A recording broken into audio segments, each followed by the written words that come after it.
What's up, Forward Fan? Dr. Steve here again. We're going to go over some more basic run prep, mobility prep that you can use ahead of your runs just to get toes, foot, ankle ready to do some more work.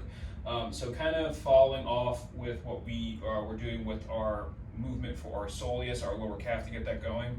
Kind of seems a little simple, but basically just spending some time on our toes where we're focusing on keeping our grip or our pressure using the toes while we're going into a little bit of a heel lift or a heel raise. You have to be a little bit more intentional about this, because if we just come up on our toes and we're moving around, yeah, it's a little bit of a way to get some mobility through there. But what we really want is to get some of the small muscle groups that live from the toes to the heel to do better work for us with this, okay? So what I'm thinking about is using my toes to create pressure or anchoring or a grounding effect into the ground, and not curling where I'm bending them under my knuckles. I want to think about keeping a piece of paper smushed against the ground versus picking up a paper towel or marbles, okay? So I'm going to put a little bit of that anchoring effect into the ground with my toes.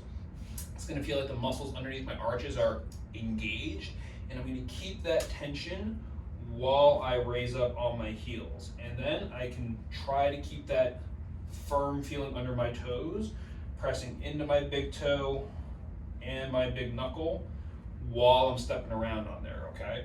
And we're just getting those areas to do some more work for us. And you should almost feel like your toes are splayed out naturally while we're doing this, okay? Keeping that weight over the middle arch, going through that is just a nice way to get foot and ankle to kind of like work as a team for everything there, okay? The other thing you can also do with this, once you go through 30 seconds of work for that, super quick and simple, if you've got something, wall is great, fence is great if you're out at the track, you're gonna go about arm's length.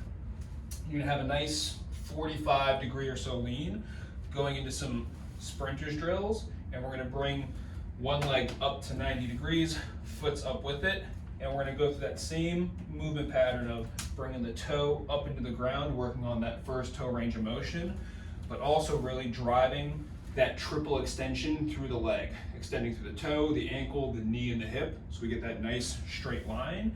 And then we have a few different options. We can just do some nice easy switches, light easy bounces, get a little bit of work on the calf, the tendons, the foot, okay? And then same thing, I'm trying to create that nice separation of movement, one hip up, one hip extended, tapping, light sprinter drills, and then if we want, we can start to increase that speed, single side, or add a little bit more of a dynamic movement to start to recreate that running and that gait cycle that we're trying to prep and get ourselves ready for.